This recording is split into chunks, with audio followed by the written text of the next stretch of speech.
Hey everybody, welcome back. Mr. Turner here. Today we're going to talk about economic problems with the Soviet Union. Um, just a quick focus. This isn't really part of the book or anything. I used to have a really big obsession with the reasons why the Soviet Union failed economically, and it's just a little bit of information that I'd like to kind of pass on to you guys. This typically leads to a lot of really good discussion from a lot of kids. A lot of kids actually kind of enjoy this as well. So we're going to talk about the economic reasons why the Soviet Union failed. We're not going to talk about the human rights, the gulags, that sort of stuff. We're only going to focus on economic issues.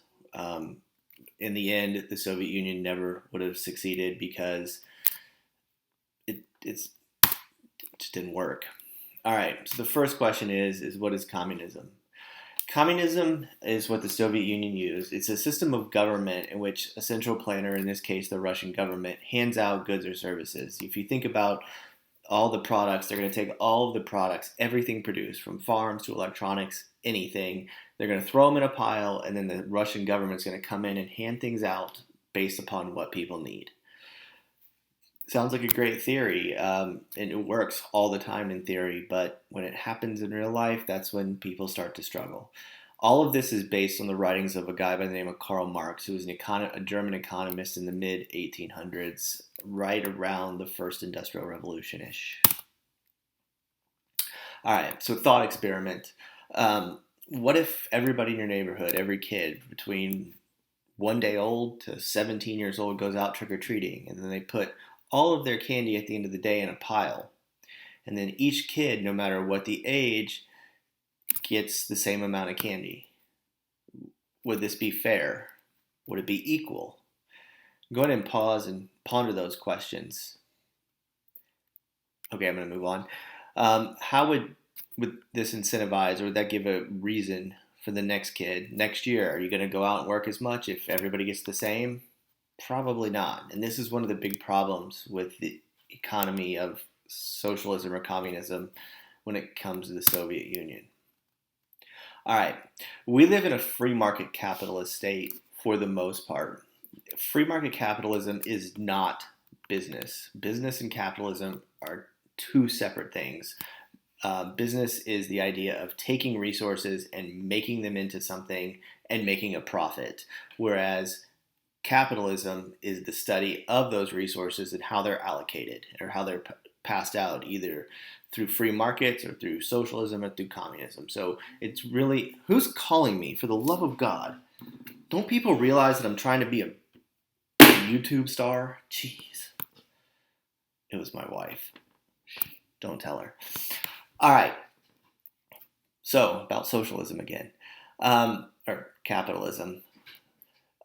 They called it the invisible hand. A lot of this has to do with a guy by the name of Adam Smith. He called it laissez-faire capitalism. Don't touch it. The government should stay out. Nobody touches anything. Let it happen. It's freedom. If you want to be a middle school teacher and that's what makes you happy, go for it. If you want to be a businessman, if you want to be president of the United States, whatever it is that you want to do that makes you happy, that makes you money, you can do it. And again, these three things down here at the bottom: private property, nobody can come and take your things. This is something we take for granted, but Jefferson, when he wrote the Declaration of Independence, was incredibly ahead of his time on that. Nobody can come in and take your stuff, whether through the government or through private people can't steal. Free trade, we've talked about that. We're going to talk about prices here in a second. And rule of law. Government's job is to make fair laws and then enforce them equally, whether you're rich, whether you're poor. Again, Jefferson, absolutely brilliant, absolutely ahead of his time on this. All right, so we're going to get into why communism failed in the Soviet Union. The first big reason is prices. Prices, a lot of people get bent out of shape about prices. Prices are too high. Nobody ever complains that they're too low. Prices, above anything, are information. If there's a shortage of widgets or gas or milk, the price rises. If there's an excess, there's a sale. What happened to gas prices during this corona outbreak? Did they go up or down? They went down because people aren't driving as much. People don't need to get gas once a week. They need to get gas once every other month or whatever. So there's less demand, there's more supply, the price goes up. The information tells us that gas just isn't something that we need to worry about right now. Prices are hugely important in any economic system. Forgot that I did that. All right. So in central planning, which is another name for communism, the price of any object or good or service was controlled by Moscow, by somebody in government, and not by the free market. So when they wouldn't allow prices to rise, it caused constant shortages. And this was very deep in the food. There's always constantly a shortage of food because the prices that the government would set were always too low, and it would cause people to buy more or less. If the price is low, would you buy more of something or less of something? You'd buy more, which means there'd be not enough for the next guy. They were called bread lines, and this is a picture of the first McDonald's that opened up, and it's more of a joke, but they were, this is how pumped up the Soviet Russians were when McDonald's opened up. Look at that line. It's incredible. The next problem with food was farming, and the farms in the Soviet Union were 10 times the size of those in the United States. Most people think that the bigger something is, the more efficient it is, and that's not the case. Because they were so big, there was no way for the inspectors to inspect the middle of the fields. So the farmers would farm the outside of the fields really, really well, and they wouldn't farm in the middle. And again, this causes a shortage. These are bread lines. I'm covering it up in this top right corner, but what you see on shelves today for coronavirus is nothing compared to what they saw during the Soviet Union.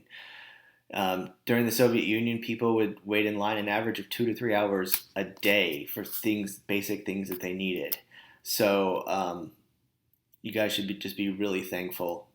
Especially if you do the thought experiment or the question of why is there food on shelves? Always, every time I go to the store, there's always food on the shelves. We're going to get to that in a second. All right, the next big reason is incentives, or a reason for doing something. What is the incentive? So find a parent or by yourself. What is the incentive for a Goodyear tire company to supply Toyota, the car company, with tires on time?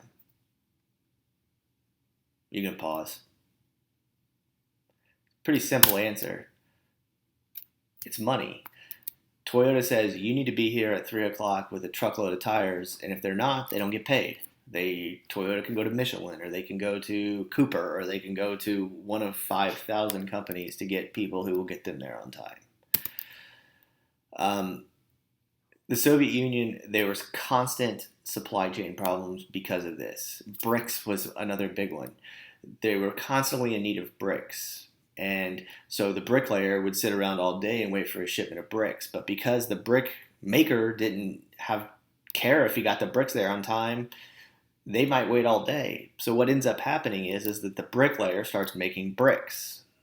That is incredibly inefficient. The more separate these things are, the better they become, and this is another reason why the Soviet Union failed economically. Again, not talking much about human rights and gulags and Serbia and Siberia, We're talking about economic reasons.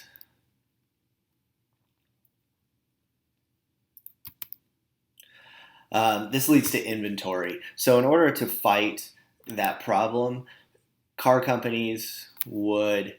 any company would have sheds and sheds and sheds full of things, completely full, and they would still not have enough parts. It's incredibly inefficient. Most companies, Toyota, for example, only keeps a couple hours worth of parts on supply. They depend on their piston maker to bring them pistons every 3 or 4 hours, and they never shut down because the piston maker is so good at being there on time. Anytime Ford or GM, the book that I'm getting most of this out of, keeps like 3 days worth of inventory on hand, and that's costs money. You have to have somewhere to put it. You have to have somebody watch it. You have to have somebody go get it. So Toyota, one way that they keep prices down and quality up is that they have a lower amount of inventory. Okay, the Trabant. I'm going to put a link in the video about the Trabant.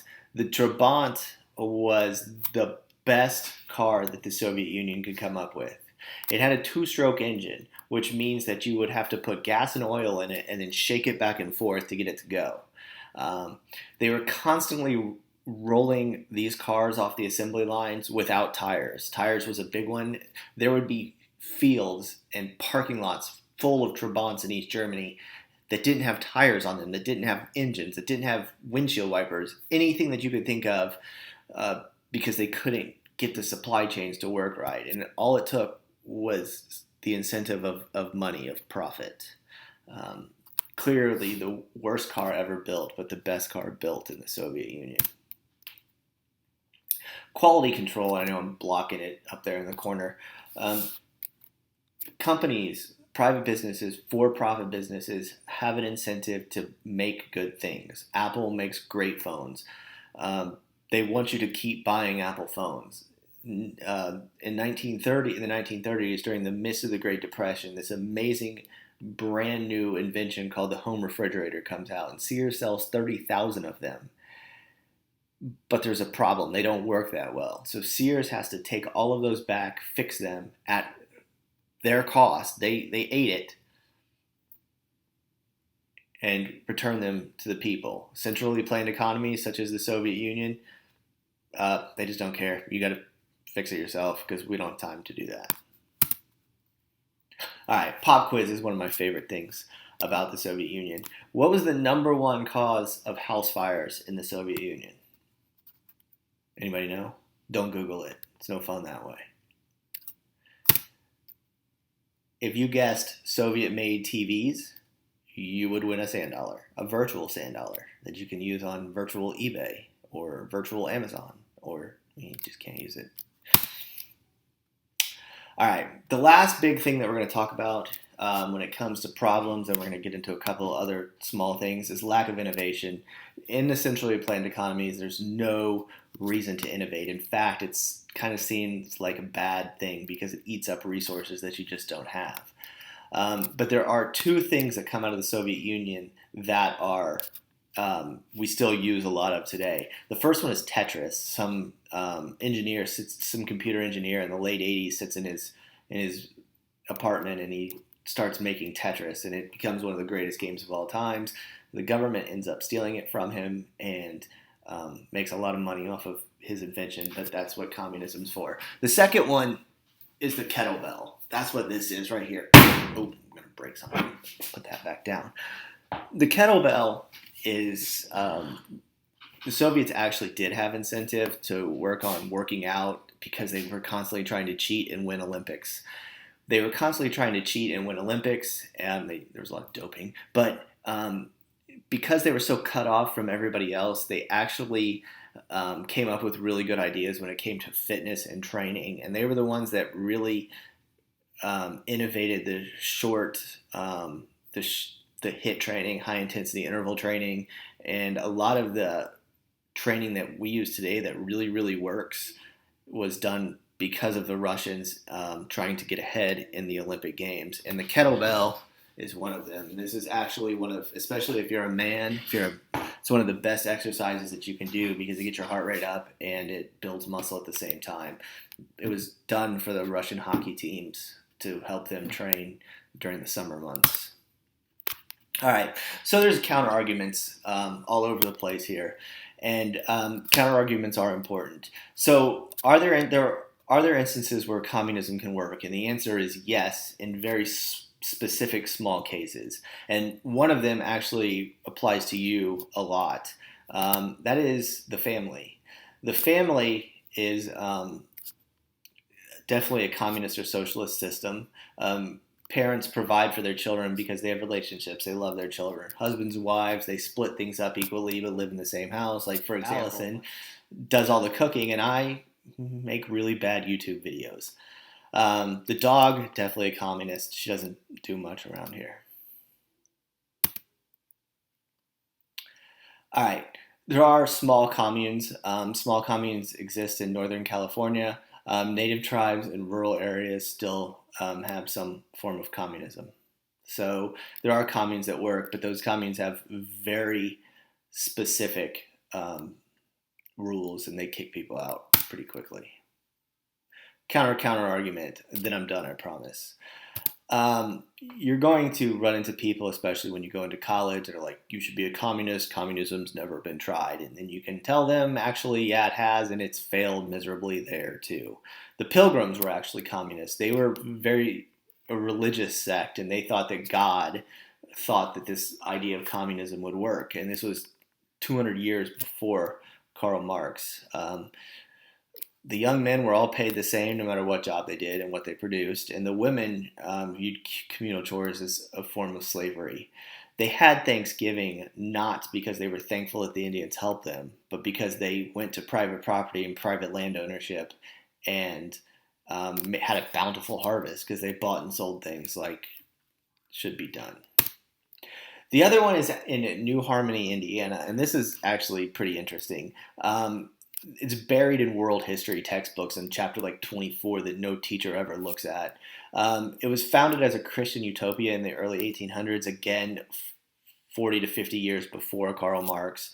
Robert Owen takes the town over. He's a wealthy mill owner, and the same thing happens that happened in the Soviet Union 60 years after this.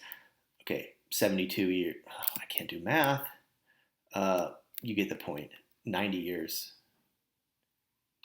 89? 89. 89 years. New Harmony fails due to a lack of leadership and discipline and several shortages, like we talked about. All right, we're going to end it here with a joke.